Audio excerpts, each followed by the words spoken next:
Bismillahirrahmanirrahim. Assalamualaikum warahmatullahi wabarakatuh. Asyhadu an la ilaha illallah, asyhadu anna Muhammadar Rasulullah. Allahumma sholli ala sayyidina Muhammad wa ala ali sayyidina Muhammad. Kama sholaita ala sayyidina Ibrahim wa ala ali sayyidina Ibrahim bil alamina innaka Hamidum Majid. Sebelumnya kita panjatkan dahulu doa kepada Gusti Allah yang Maha Agung untuk saudara-saudara kita yang telah memberikan sholawatnya, ya, sehingga channel ini dapat dengan setia eksis hadir dalam ruang-ruang diskusi kalian semuanya dimanapun kalian berada. Itu semua adalah peran dari saudara-saudara kita yang telah bersholawat lewat infak dakwah, ya, dan tentunya dengan sebuah harapan insya Allah sholawat itu akan menjadi catatan langit amal soleh bagi mereka dan keluarganya kelak. Dan insya Allah akan terbalaskan dengan balasan yang lebih baik lagi. Kemudian untuk seluruh viewer terkasihku dimanapun kalian berada, aku ucapkan terima kasih atas apresiasinya di dalam negeri, di mancanegara, ya. Semoga selalu always dan tidak pernah never tetaplah bertumbuh menjadi pribadi yang anti skip dan anti download. Bagi yang berkenan untuk mengambil peran dalam dakwah, silakan saja di-share, tapi linknya, ya, linknya. Jadi jangan jangan diunduh videonya terus kamu potong-potong lalu kamu unggah ulang, jangan, ya. Selanjutnya semuanya aku tidak bisa sebutkan satu persatu. Terima kasih atas doa-doa baik kalian. Semoga kebaikan doanya juga tercurahkan bagi yang mendoakan. Sebagai saudara sesama muslim, kita saling mendoakan dalam kebaikan, dan insya Allah doa kita bagian dari doa-doa yang diijabahi Gusti Allah Agung. Amin amin ya rabbal alamin. Alhamdulillah, kemarin berapa seri? 5 seri, ya, sudah kita tuntaskan dengan setuntas-tuntasnya. Maka jelaslah Al-Quran menginformasikan kepada kita tidak ada siksa kubur. Siksa kubur itu tidak ada. Nanti pembalasan itu setelah kiamah, terus dihisab, dihitung, ya. Yang ke neraka ya ke neraka, yang ke surga ya ke surga, gitu. Jadi sejatinya setelah jasad masuk ke dalam kubur itu ya seperti tidur itu, ya, seperti tidur itu. Dan ayatnya jelas begitu. Jadi kalau ada sekarung hadis, 2 karung hadis, 10 karung hadis mengatakan siksa kubur ada, itu demi kebenaran literasi, di mana dalam literasi keislaman kita referensi tertinggi itu adalah Al-Quran. Itu semua harus dibuang jauh-jauh karena bertentangan dengan Al-Quran, ya. Al-Quran menginformasikan pada kita tidak ada siksa kubur itu. Oke. Sebagai sebuah penjelasan, kemarin itu sudah tuntas, namun ada yang perlu aku juga jelaskan ke kalian tentang diksi-diksi yang itu nanti kalau nggak aku jelaskan, takutku begini. Kamu menjelaskan bahwa siksa kubur itu tidak ada, gitu, ya. Kamu jelaskan seperti aku menjelaskan, bla bla bla bla. Kemudian mereka minta penjelasan, atau mereka yang kamu jelaskan itu mengajukan Quran, ya, surat 22, surat Al-Has, ya, dan surat yang ke-36 yang kemarin kita sudah disebutkan, surat Yasin. Di situ ada diksi-diksi kalau nggak aku jelaskan nanti membingungkan kalian, ya. Maka aku perlu menjelaskan itu supaya kalau nanti kan gini, bisa saja kamu nggak tahu ternyata dia juga jago Al-Quran, ya. Setelah kamu jelaskan seperti aku menjelaskan, kamu disodori surat Al-Hajj 227 dan surat Yasin yang kita nukil kemarin, surat 3651, kamu nggak bisa menjelaskannya, oh jadi berabe nanti. Maka aku perlu menjelaskannya supaya kamu nanti lebih clear lagi duduk permasalahannya, ya. Tetapi sekali lagi, tentang siksa kubur ada atau tidak itu sudah selesai, sudah tamat di seri kelima kemarin. Ini hanya stressing pointnya saja yang mendukung dari sebuah summary, ya, dari kajian kita bahwa siksa kubur itu tidak ada. Maka tajuk kita adalah diksi. Diksi, ya, ini. Nampak di sini tuh? Diksi, diksi, polemik, ya, siksa kubur.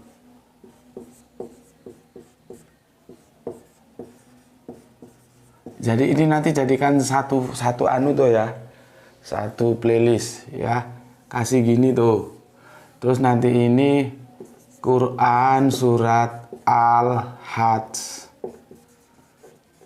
surat yang ke-22, ayatnya yang ke-7, dan Quran surat Yasin, suratnya yang ke-36. Sorry.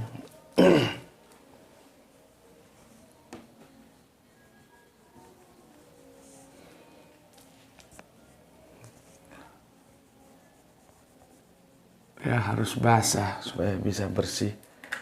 Kalau nggak basah, ini dikeringkan dulu. Surat yang ke-36 ayatnya yang 51. Ya. Oke, ini tajuk kita, diksi-diksi yang polemik.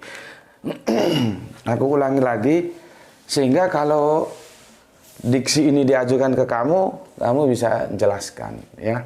Jangan sampai kamu nggak bisa menjelaskan gitu. Oke, sebelum ke sana aku baca dulu komen yang masuk dari kalian. Dari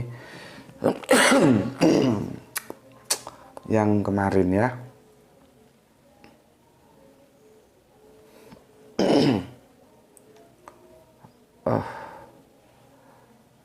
Sebentar.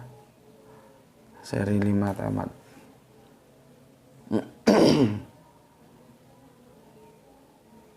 Oke, aku baca ya.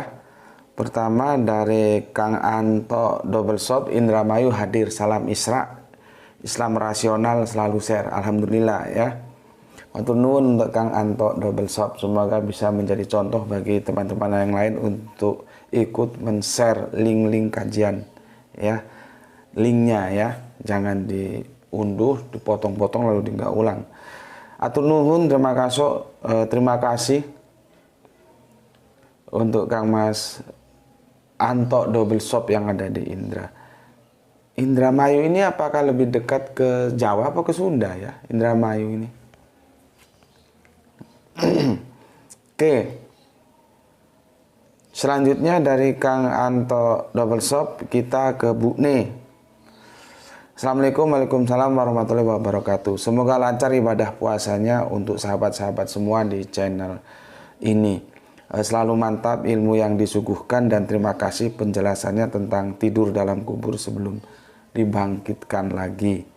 Oke, sehat selalu Tuan Guru dan salam Isra. Salam Isra juga untukmu dan untuk semua saudaraku yang ada di Banjarmasin ya. Semoga Bu ini tetap eksis di dalam Islam sampai nanti menutup mata ya. Lanjutnya Kang Vilden Egar, aku agak lupa Vilden Elgar ini dari mana, Sulawesi ya atau mana? Alhamdulillah mengulang 2 kali nonton untuk bisa double 2 kali bersolawat. Ya alhamdulillah ya, karena mengulang juga itu ada sunahnya dan kamu semakin mengulang semakin lebih paham gitu. Oke, terima kasih untuk Kang Vilden Egar. Kemudian Kang Mas Irfan Al Akbar ya. Lagu dolanan anak-anak itu bentuknya banyak seperti pantun dengan persamaan bunyi. Ya. Persamaan bunyi.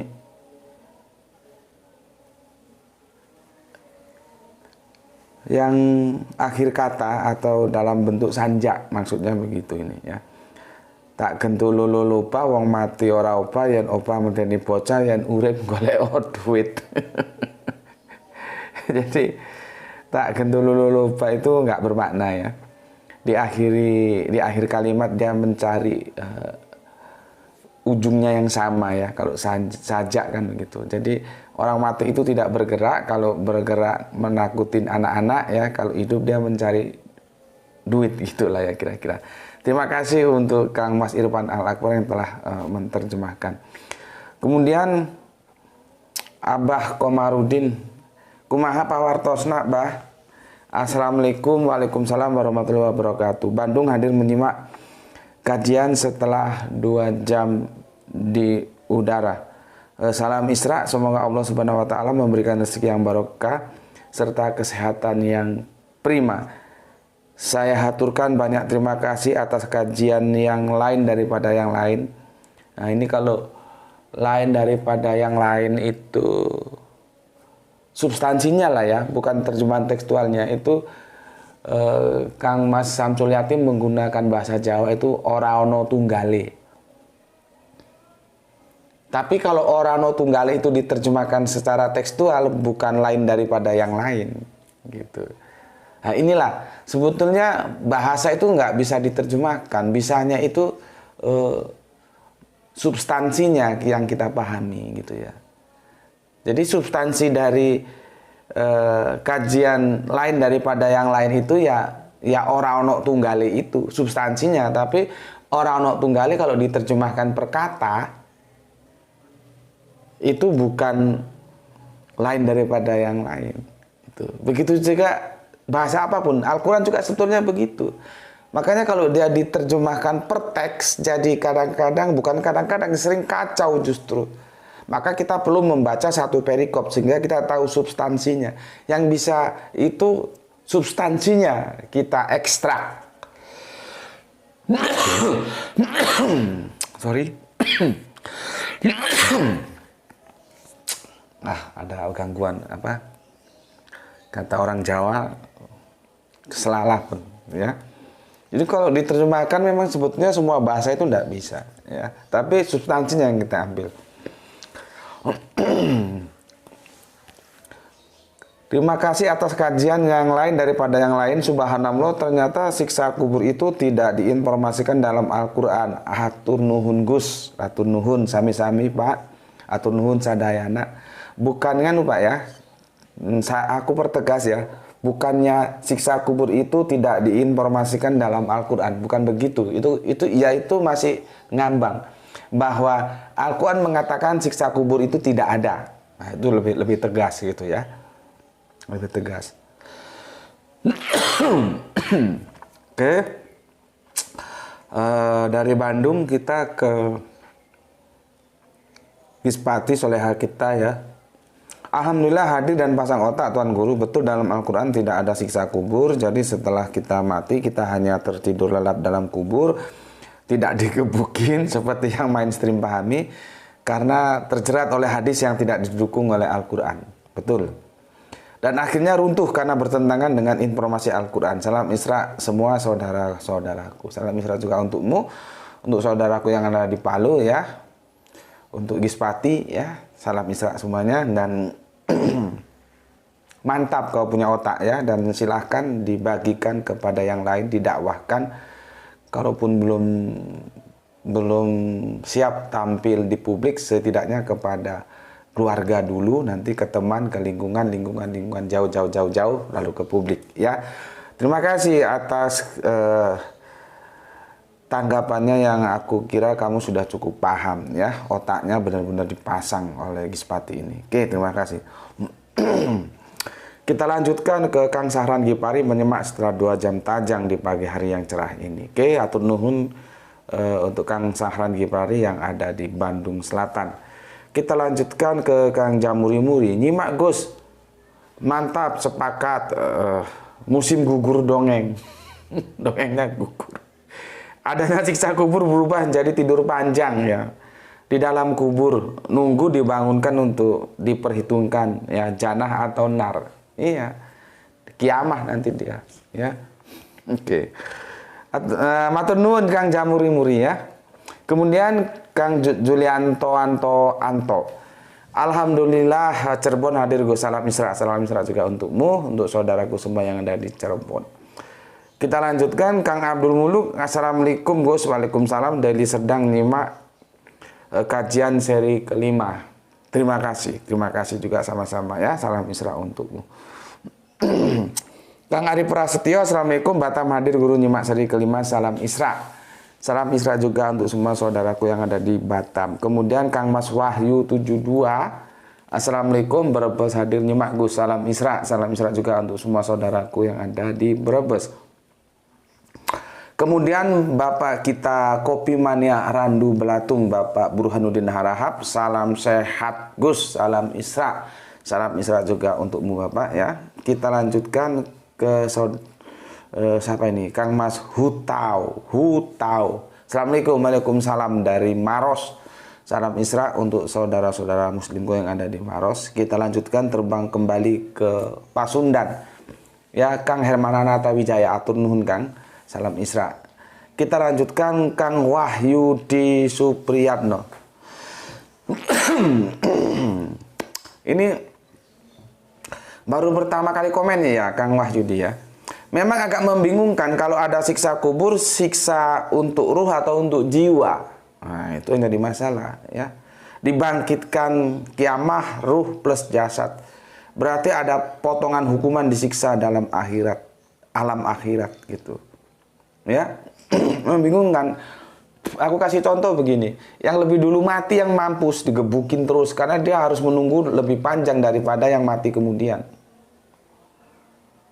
Terus ada lagi nanti yang mati nggak sempat dikubur. Nanti kan manusia terakhir dia nggak dikubur dia. Siapa mau ngubur? Semua mampus. Setelah sa'ah kan itu semua mampus dimatikan kecuali makhluk-makhluk tertentu yang seperti di Al-Quran kemarin dijelaskan. Seperti malaikat misalnya itu belakangan. Tapi manusia kan mampus semua itu. Lah kalau mampus nggak sempat terkubur, dia nggak ngalamin siksa kubur, enak dong. Coba. Lain lagi tadi yang aku bilang. Yang mati sejak zaman katakanlah zaman Nabi Adam sampai nanti kiamat, sampai yang mati sekarang, berarti kan masa menunggunya itu kan tidak sama, terus digebuki terus. Ya enak yang mati belakangan, kalaupun digebukin sebentar gitu loh. Jadi memang rancu, dilihat dari tempusnya. Ya, lokus penyiksaan di kubur itu tidak tidak rasional karena dia tidak memberikan keadilan. Ada tempus yang menjadi masalah. Berapa lama dia digebukin gitu. Nah kan nanti ada yang nggak digebukin. Kalau sudah sa'ah ini semua hancurnya habitat kehidupan, semua pada koid kan nggak ada yang siapa mau nguburkan gitu ya. Jadi benar apa yang dikatakan Kang Wahyudi Supriyatno. Cuman kan itu kan dalil aklinya seperti itu. Artinya secara dalil akli dia juga bermasalah siksa kubur. Apalagi dalil nakli. Jadi ada akli, akal, ada nakli, nas. Al-Quran, hadis itu nas. Ya. Oke, terima kasih Kang Wahyudi Supriyatno. Kemudian Kang Didi. Assalamualaikum. Waalaikumsalam warahmatullahi wabarakatuh. Nyimak Gus. Oke, Kang Arif Musin Tuban siap hadir Gus. Monggo.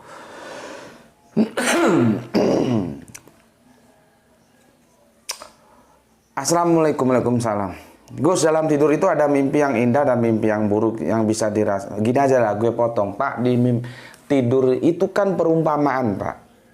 Kita cari analoginya tidur panjang, gitu ya. Maka doa tidur itu juga ada kata-kata yang diterjemahkan tidur itu bisa diterjemahkan mati.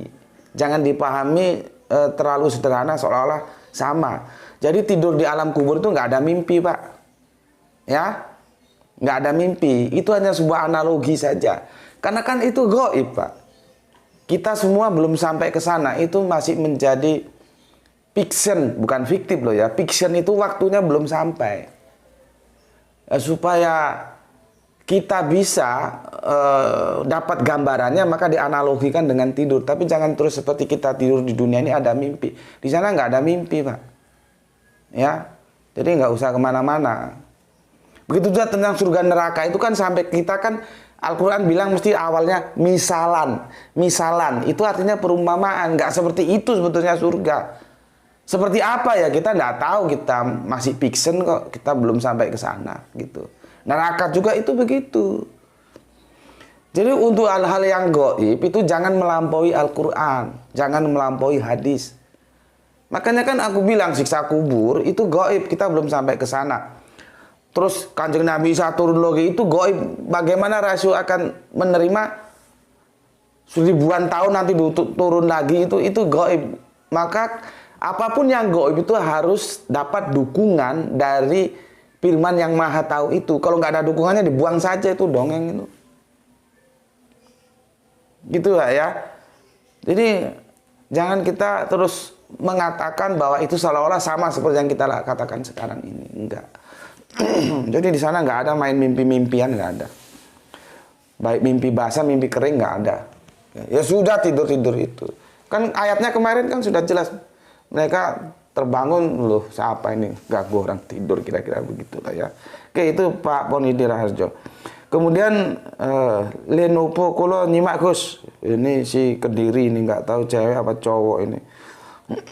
Nggih, monggo. Satria Bagus, Jaksel hadir Gus. Berarti kalau kita berziarah kubur, penghuni kubur nggak tahu kita datang Gus. Ya nggak tahu orang dia tidur kok. Karena mereka sedang tidur, jadi percuma kita datang. Enggak juga. Kita kan diperintahkan untuk ziarah kubur. Ya, dulu perempuan nggak boleh, terus sama Kanjeng Nabi boleh. Tujuannya apa? Supaya kita ingat mati. Jadi nggak percuma. Ada hikmahnya. Kalau sekarang kita di atas tanah, satu waktu nanti kamu suka atau tidak suka, suatu saat pastikan datang. Pasti datang saat itu, saatnya kamu ada di bawah tanah. Jadi nggak sia-sia. Kanjeng Nabi perintahkan sering-sering ziarah kubur supaya kita ingat mati. Bahkan ada dikatakan orang yang cerdas itu orang yang ingat mati. Tapi bukan berarti besok gue mati, nggak begitu. Kalau lu sudah tahu besok pasti mati, maka lu harus bawa bekal yang banyak, gitu loh. Ya, jadi nggak sia-sia. Oke, kita lanjutkan dari Satria Bagus ke persembahan kasih. Ini namanya aneh-aneh, persembahan kasih. Kasih apa ini? Ya, kadang ngasih, kadang enggak. Gitu. Gus Putih sanad ilmunya dari siapa saja ya? Waduh. Jangan pakai istilah sanad lah ya, terlalu baik itu untukku ya. Sanad itu seperti air, alirannya, pipanya itu hulunya dari mana sampai nanti ke muara gitu ya, atau mangkulnya kalau Jawa ya. Tapi kan itu untuk istilah-istilah mereka yang memang menempuh pendidikan formal di pondok pesantren atau apa, itu istilahnya sanad. Kalau aku yang terlalu bagus istilah sanad. Gini aja tak jelaskan supaya kamu tahu ya. Mamaku itu nggak bisa baca huruf Latin karena hidup dari keluarga yang proletar ya. Tapi bagi mereka pendidikan agama itu justru lebih perlu daripada pendidikan umum. Tuh, lihat itu mataharinya. Sudah belum di sini? Jangan aku ngomong ternyata bermasalah. Ya, aku jelaskan lagi. Jadi mamaku itu akhirnya bisa baca Latin itu otodidak. Tapi kalau Arabian itu sejak dulu karena sama nenekku itu di ngajikan gitu. Begitu juga aku ya. Aku itu ngajikan itu kira-kira tahun 70-an. 70, 71, 72, 73, 74. 75, 76, 77, ya sekitar itulah ya.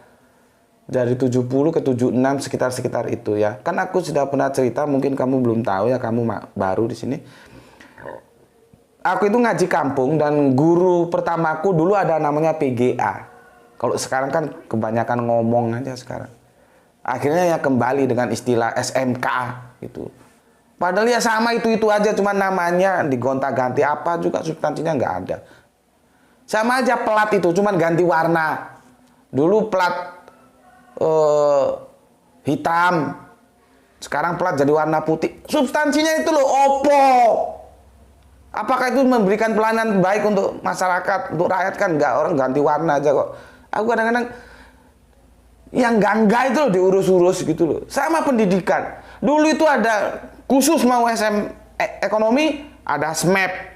sekolah menengah ekonomi pertama. Ada SMEA, sekolah menengah ekonomi atas. Terus nanti mau kuliah dia langsung masuk jalur ekonomi. Terus nggak ada, bubar semua jadi SMA. Akhirnya sekarang ada SMK lagi. Nah dulu zamanku dulu tahun 70-an ada namanya PGA. Itu calon-calon yang orang mau jadi guru agama, pendidikan guru agama. Kalau mau jadi guru dulu SPG, itu guru-guru sekolah. Tapi kalau guru agama itu PGA. Ya. Itu nanti jalurnya ke IAIN. Lah, guru ngajiku yang pertama itu namanya Pak Jaden, orang Minang dari Padang. Orang Padang sana ya. Padang Minang ya sama lah ya. Beti sedikit. Ya. Beliaunya ngajar, dinas ngajar jadi guru di daerahku di Sumatera Utara sana, Pematang Siantar. Beliaunya kalau siang itu jadi guru di PGA itu, kalau malam mengajar kami anak-anak desa ngaji. Semoga Allah merahmatinya, juga merahmati guru-guru Al-Quranku yang lain. Ya. Jadi yang pertama kali ngajari aku tentang Al-Quran itu namanya Bapak, kami manggilan dulu Ustadz Jaden. Semoga saja video ini ada yang nonton dan bisa memberitahukan, atau Ustadz Jaden nonton, ini muridmu Ustadz. Semoga engkau sehat selalu ya. Ini dulu muridmu yang nakal yang pernah kamu libas pakai. Jadi kalau nggak sholat itu kami dulu suruh gini sama Ustadz Jaden, dipukul pakai mistar. Mistarnya itu dari kayu zamanku itu. Jadi ya sakit gini. Cas gitu. Kalau nggak, kan mau pulang itu ditanya, yang sholat 5 kali siapa? 2 kali siapa? 3 kali siapa? Nggak sholat siapa? Nanti dihukum berdasarkan ketidaksolatan itu berapa? Nggak sholat sekali, ceples. Nggak sholat 2 kali, ceples. 3 kali ya 3 kali, ces, gitu. Jadi aku hasil didikan yang makanya keras, bukan yang hohohihe. Itu tahun 70-an begitu. Aku dididik sama Ustadz Jaden, semoga Allah merahmatinya. Siapa tahu lewat channel ini ada yang kenal, menyampaikan ke Ustadz Jaden, ini muridmu Ustadz. Semoga Allah merahmatimu Ustadz. Jadi Ustadz Jaden itu yang mengajariku pertama kali Al-Quran. Aku diajari hot itu nulis huruf besar yang cantik-cantik. Terus ada tajwid, makanya ada istilah ishar ada ishar sapawi, idegom ada idegom bilaguna, ma'aguna, macam-macam lah itu. Nanti nun bertemu mim, bendengung atau enggak bacanya macam-macam itu. Terus nanti tarikh, ya banyak aku diajari. Jadi aku pertama kali bersentuhan dengan Al-Quran itu diajari oleh guruku, yaitu Ustadz Jaden. Ya, kemudian karena ya itulah, karena kami perantauan, akhirnya merantaukan aku jadi anak jalanan. Baru setelah kuliah, ya, dan aku kan los. Dari apa yang aku cita-citakan itu los, hilang. Makanya sebetulnya aku tak masuk dalam dakwah itu, apakah sebuah keinginanku atau karena takdir yang membawa aku ke sini. Karena dulu keinginanku begitu aku selesai kuliah, zaman ngetop-ngetopnya MBA, Master Business of Administration, hitunganku itu dalam usia 35 tahun minimal aku sudah menjadi manajer atau general manager. Tapi akhirnya kandas. Ya. Sejak itu aku masuk ke forum dakwah Arimatea dan aku mulai cari guru lagi. Ketemulah aku. Ya. Jadi kadang-kadang begini, kalau aku dulu jadi GM, kalau nggak lulus cita-citaku, ya tentunya aku nggak kenal kalian. Bisa jadi aku nggak peduli sama orang lain. Mau orang murtad mau nggak bukan urusan gue. Yang penting gue suruh sholat, suruh ngaji, suruh puasa. Ternyata takdir membawa lain. Los. Ya, secara duniawi juga los ya. Akhirnya teman-teman sekarang sudah pada pensiun ya, teman-temanku ya, sudah punya rumah, punya mobil, sudah berhaji, sudah segala macam. Tapi aku masih ngontrak ya, masih begini-begini aja ya. Yang jadi masalah begini, seandainya dulu aku jadi general manager gitu, mungkin aku ya tidak peduli sama dakwah.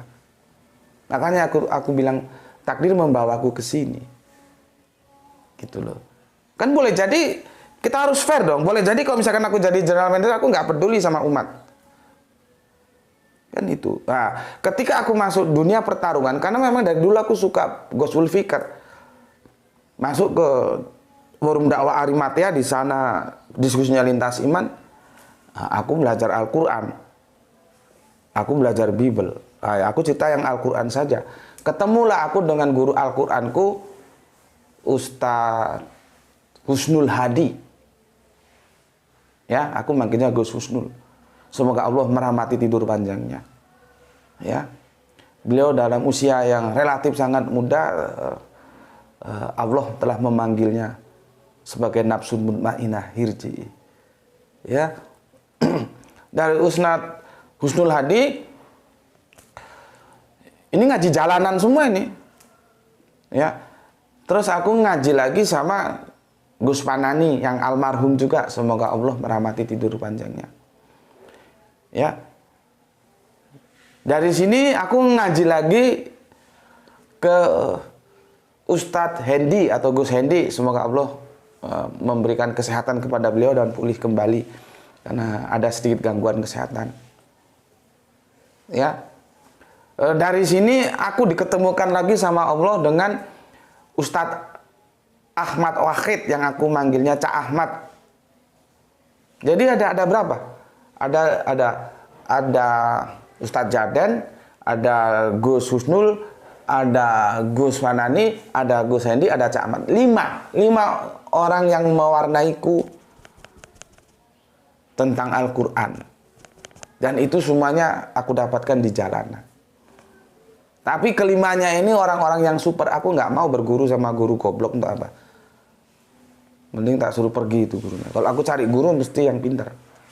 Dan yang berani. Ini semua berani semua ini. Artinya berani untuk menjadi berbeda dengan yang mainstream. Itu ya. Itu sanatnya sesingkatnya seperti itu ya. Kalau itu yang kamu tanyakan. Oke. Itu untuk Kang persembahan kasih, nggak mana di mana kamu berada ya. Persembahan kasih semoga selalu ngasih ya. Tapi jangan kadang ngasih kadang nggak ngasih. Ya. Oke. Kemudian asli Tegal. Asli Tegal, kamu tolol, kamu goblok, kamu bodoh. Kalau kamu paham seperti Gispati, komenmu nggak seperti ini. Kan aku sudah bilang sejak awal dulu, sekarung hadis, kalau itu bertentangan dengan satu ayat saja dalam Al-Quran, maka sekarung hadis itu harus dibuang jauh. Kerangka berpikirmu ini semua hadis, termasuk yang pelepah kurma itu. Makanya aku bilang belajar sama Gispati ya, supaya otak goblokmu itu hilang, supaya bodohmu itu bertepi. Jangan biarkan bodoh tak bertepi. Banyak-banyak bertanya sama Gispati. Itu aja ya. Kemudian tepu mane arandum latum. Waktu itu hakikatnya tidak ada Gus, waktu jadi ada karena adanya pergerakan, adanya kemarin, adanya hari ini, adanya besok. Iya Pak, ngerti aku. Cuman kan harus dipersonifikasikan dengan kita gitu loh. Kalau di sana itu ya sudah nggak ada waktu. Karena bagaimana mau menghitung waktu, orang nggak ada. Waktu itu kan terjadi karena perbedaan posisi antara bumi dan matahari. Kalau itu Samsia dengan bulan, iya kalau itu Komaria. Tinggal kita mau pakai Samsia atau Komaria. Aku tahu itu. Ya, cuman kan supaya lebih menjelaskan, supaya acceptable gitu loh. Jadi di sana nggak ada waktu sudah. Bagaimana mau ngitung waktunya? Orang kita tahu waktu 1 hari 24 jam, ya 1 tahun 365 hari itu kan dari peredaran tata surya kita, khususnya matahari dan bulan. Perbedaan posisinya terhadap bumi tergantung nanti kita mau pakai sistem yang Komaria atau Samsia. Karena dua-duanya kita pakai. Ketika kita mau sholat kita pakai Samsia, kita mau puasa seperti hari ini Komaria. Makanya bulan Ramadan bukan matahari Ramadan.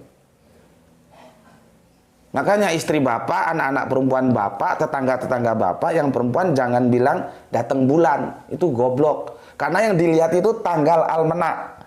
Itu yang di dinding itu dihitung berdasarkan peredaran matahari. Maka kalau ngomong datang matahari, Ini untuk Pak Randu Blatung juga untuk yang semuanya ya. Seperti kita sudah ngomong, jangan bilang Timur Tengah, bilang Barat Tengah. Itu. Ya. Oke. Kemudian Pak Randu Blatung lagi. Gus, kalau tolong dikupas hadis yang banyak bertentangan dengan Al-Quran, seperti orang yang punya dosa akan masuk neraka, dicuci dosanya, baru setelah habis dosanya dipindahkan ke surga, membunuh cita dapat pahala. Orang yang salat di Masjidil Haram dapat 1000 kali dibanding masjid dan sebagainya. Oke, requestnya ditampung dulu Pak, nggih. Nanti kita lihat waktunya. Kalau aku lupa silahkan diingatkan. Kemudian Kang Samsul Yatim ya. An-naum akhul maut, tidur itu saudaranya mati. Nah, sudah aku jelaskan ya kemarin ya. Hati-hati memahami kata diksi tidur di dalam surat Al-Kahfi ya. Tidur itu naum, maka disebutkan dalam azan itu as-sholatu khairum minan naum. Tidur, sholat itu lebih baik daripada tidur. Jadi tidur. Bagaimana kok rukut diterjemahkan tidur? Rukut itu leyeh-leyeh. Leyeh-leyeh itu tenang, maka rukut juga artinya tenang, bukan tidur. Kalau tidur itu naum, ya. Oke, ngerti ya, otakmu ngerti ya, aku jelaskan gini ya. Kalau nggak tak lempar spidol kamu semua. Jangan capek-capek aku jelaskan nggak ngerti, goblok kabeh. Ya. Oke. Tidur itu saudaranya mati, oke? Gelartikar Gus salam Isra. Yang namanya tidur ya mau 100 miliar tahun tetap aja tidur. Sepakat Gus, kematian adalah tidur panjang, maka mimpi indahlah engkau Kamelia. Ebit Gade. Tuntas aku bacakan semuanya ya. Sekarang aku mau ke sini. Ya, kamu perhatikan. Sudah kena matahari belum? Ya, kamu perhatikan. Kita sekarang ke Quran surat Al-Hajj ya. Quran surat Al-Hajj ya. Quran surat Al-Hajj 22. Kita ke sini dulu. Ke yang ini ya. Ke yang ini dulu. Ini. Kalau kita lihat dulu Gus Dur itu bikin partai namanya, sekarang fokusnya ke sini aja, aku nggak nampak nggak apa-apa. PKB ya. PKB, Partai Kebangkitan. Bukan penggemar kopi berat, kebangkitan bangsa. Boleh jadi Gus Dur itu kalau nanti aku bilang nyontek, nyuntuh nggak enak, ada yang tersinggung. Ini ngomong sama orang politik itu gampang baper, hati-hati. Maka aku nggak bilang Gus Dur nyontek, nyuntuh, nggak. Gus Dur terinspirasi gitu aja lah kira-kira ya. Ini tapi juga hipotesisku. Artinya bisa benar bisa salah. Jadi Anda jangan ngamuk nanti, karena ngomong sama orang partai ini sensitif banget. Baperan ya. Sepertinya partai itu kedua setelah agama. Padahal apa sih partai itu? Ya. Ya. Karena apa? Dia pernah sekolah di, meskipun tidak lulus ingatku ya, pernah sekolah di, nampak nggak? Pernah sekolah di Irak. Meskipun tidak selesai, 2 tahun kalau nggak salah. Lihat Saddam Hussein, ya. Mungkin otakmu bingung ini, ngapain harus ke Saddam Hussein ke Irak segala? Iya bingung, makanya ikuti supaya otakmu nggak bingung, supaya ngerti. Saddam Hussein itu kan menjadi korban kebinatangannya si George Bush. Sebetulnya itu George Bush senior, tapi nggak kesampaian, dilanjutkan oleh anaknya George Bush junior. Nanti sama-sama jadi anjing tuh di neraka itu, bajingan semua itu. Orang nggak punya salah. Kan tuduhannya punya senjata pemusnah massal. Setelah masuk tentara Amerika nggak bisa membuktikan senjatanya, harusnya dia minta maaf dan dibenerin itu negeri. Bukan dibikin hancur babak belur gitu. Karena apa? Di sana banyak perpustakaan Irak itu gudang ilmu loh. Bahasa itu nanti basisnya Irak, maka ada yang berkiblat ke Basra, ada yang ke Kufah bahasa itu. Nanti ada yang metafora, ada yang harafiah. Kita pakai duanya, nggak pakai salah satu. Kita nggak hanya berkiblat ke Basra, nggak hanya berkiblat ke Kufah, nggak. Kita berkiblat kedua-duanya.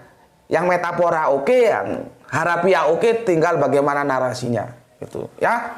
Nah, Saddam itu ya sebelum dihajar sama pasukan binatang, ya tahun berapa itu, tahun 9 awalnya kan 90-an dulu waktu zaman dengan bapaknya, terus dengan anaknya tahun berapa aku lupa.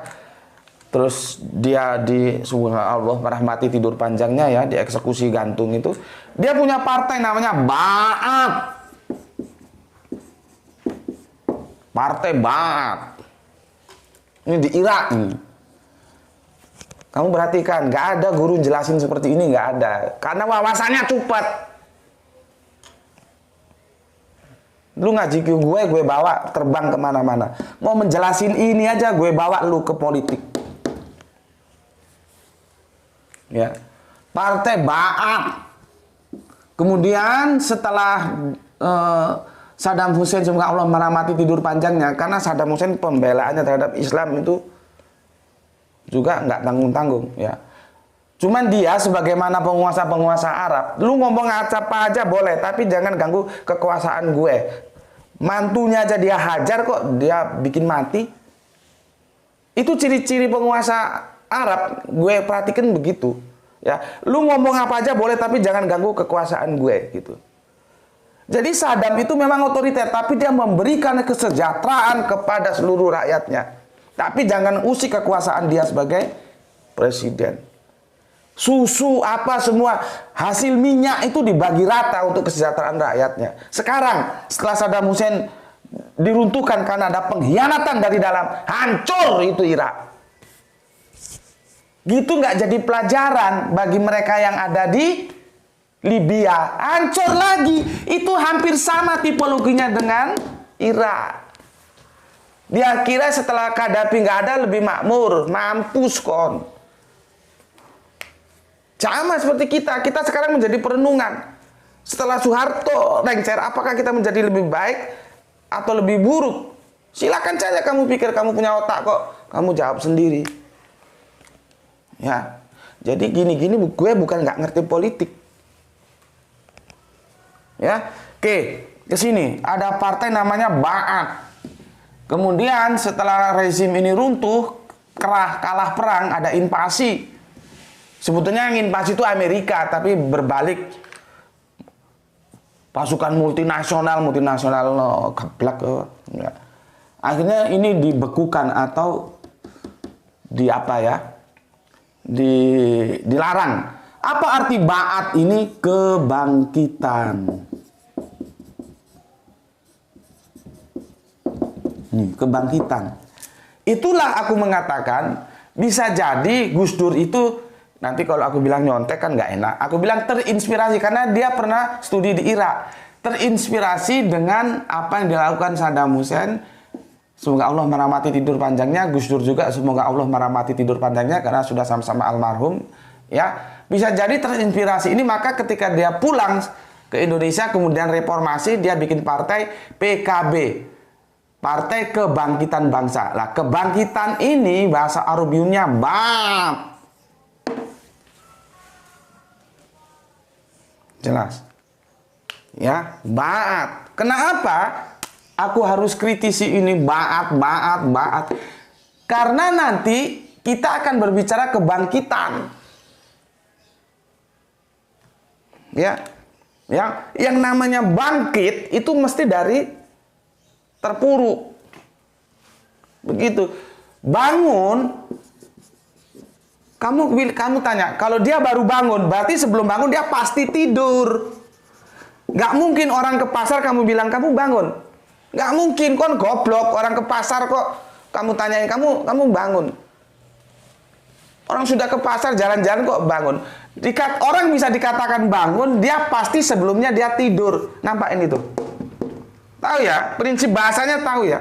Orang dikatakan sembuh, berarti dia sebelumnya sakit.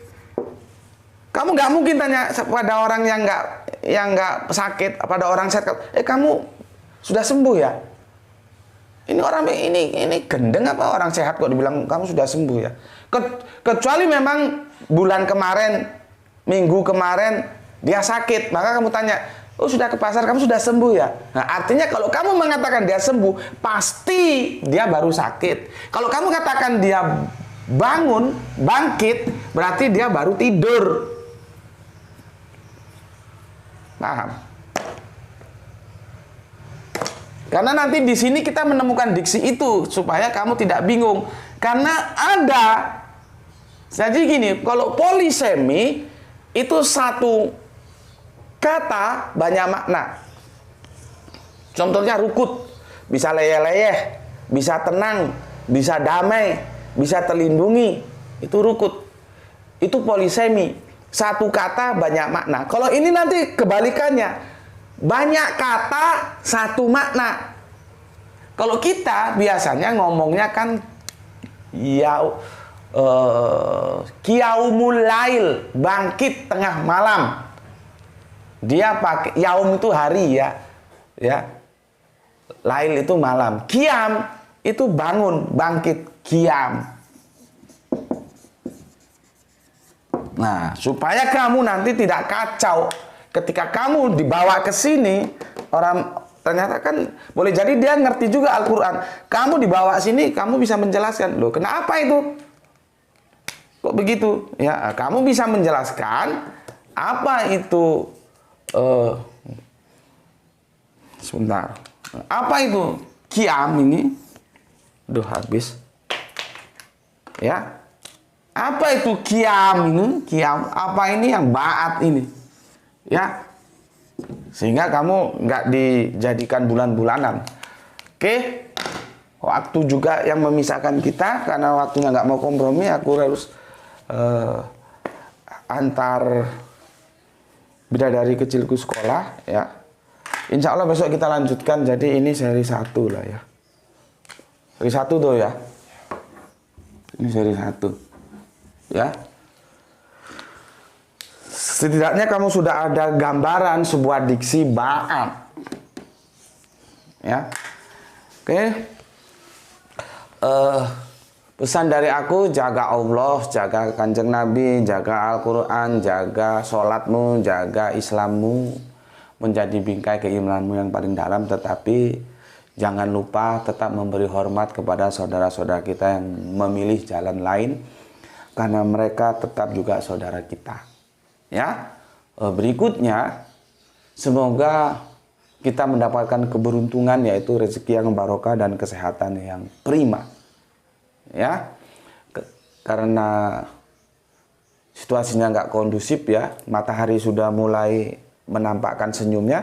Dia karena ya ruangannya kecil ini, jadi aku nggak bisa lagi mengkondisikan. Masuk dari jendela, nembak ke sini, dia backlight, kamu nggak nampak nanti. Dan juga mau ngantar sekolah bidadari kecil ya, Ranti. Insya Allah, karena kita juga nggak punya target, artinya kita nggak tegar, nggak kejar tayang harus begini begitu, enggak. Kita mengalir aja. Kita orang-orang merdeka, nggak ada orang boleh atur-atur kita, ya. Oke, insya Allah besok kita lanjutkan ya. Sampai di sini dulu. Terima salam penyemangat belajar kita dari aku. Salam Isra. Bismillahirrahmanirrahim. Alhamdulillahirabbil alamin.